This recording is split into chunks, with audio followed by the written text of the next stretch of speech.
अरुणा आसफ अली भारतीय स्वतंत्रता सेनानी थीं।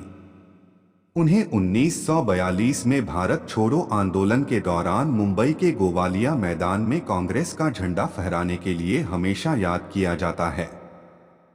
स्वतंत्रता के बाद भी वह राजनीति में हिस्सा लेती रही और 1958 में दिल्ली की मेयर बनी। 1960 में उन्होंने सफलतापूर्वक मीडिया पब्लिशिंग हाउस की स्थापना की। अरुणा आसफ अली के या योगदान को देखते हुए 1997 में उन्हें भारत रत्न पुरस्कार से सम्मानित किया गया। अरुणा जी का जन्म बंगाली परिवार में 16 जुलाई सन 1909 को हरियाणा तत्कालीन पंजाब के कालका नामक स्थान में हुआ था। इनका परिवार जाति से ब्राह्मण था।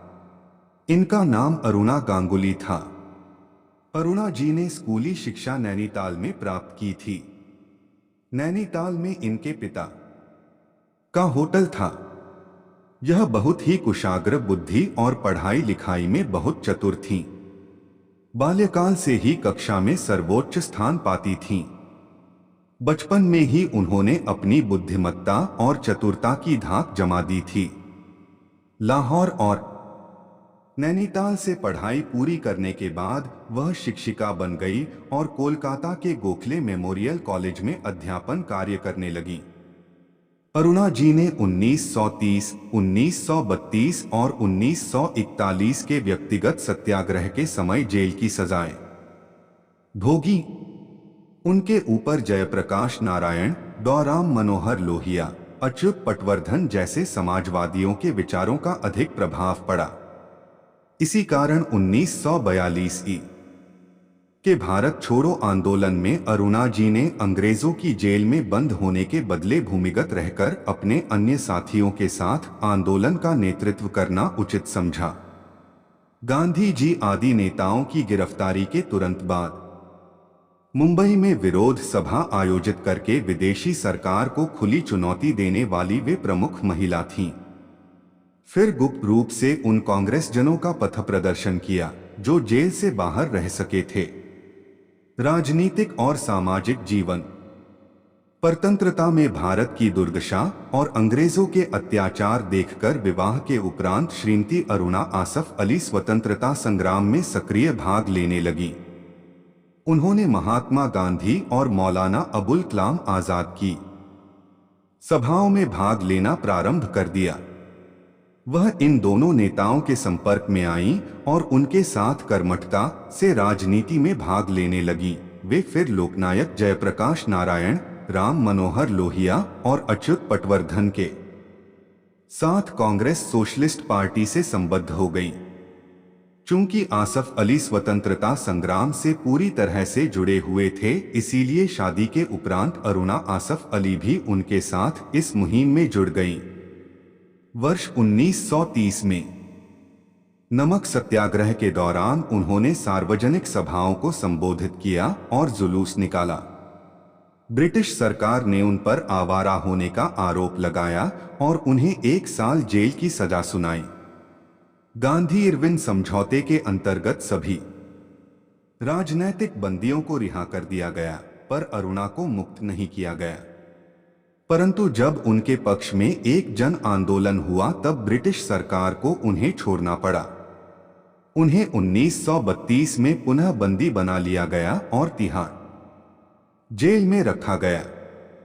तिहाड़ जेल में राजनैतिक कैदियों के साथ हो रहे बुरे बर्ताव के विरोध में उन्होंने भूख हड़ताल की। उनके विरोध के कारण ही हालात में कुछ सुधार हुआ, लेकिन वह स्वयं अंबाला के एकांत कारावास में चली गईं। रिहा होने के बाद उन्हें 10 साल के लिए राष्ट्रीय आंदोलन से अलग कर दिया गया।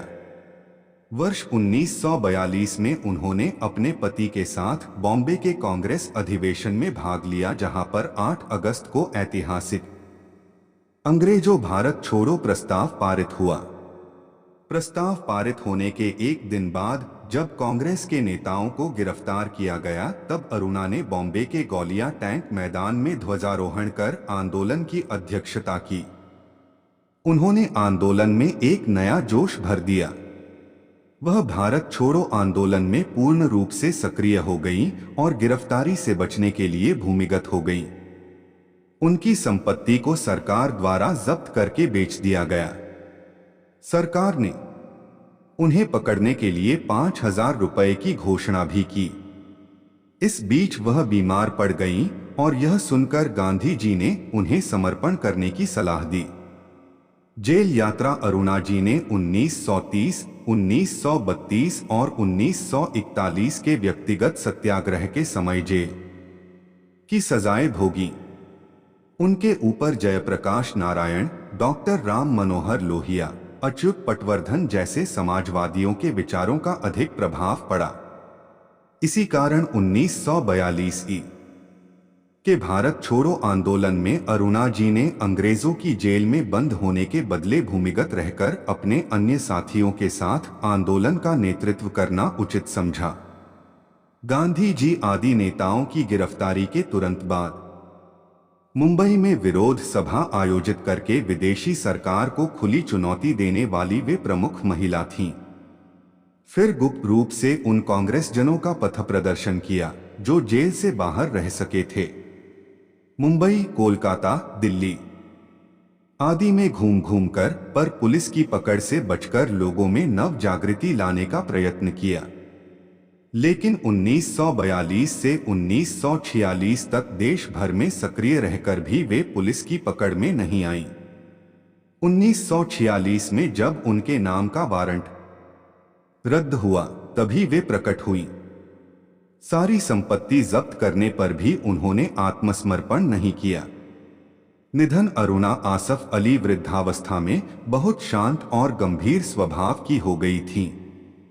उनकी आत्मीयता और स्नेह को कभी भुलाया नहीं जा सकता।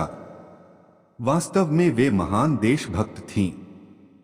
वयोवृद्ध स्वतंत्रता सेनानी अरुणा आसफ अली 87 वर्ष की आयु में दिनांक 29 जुलाई सन 1996 को इस संसार को छोड़कर सदैव के लिए बहुत दूर चली गईं। उनकी सुकीर्ति आज भी अमर है।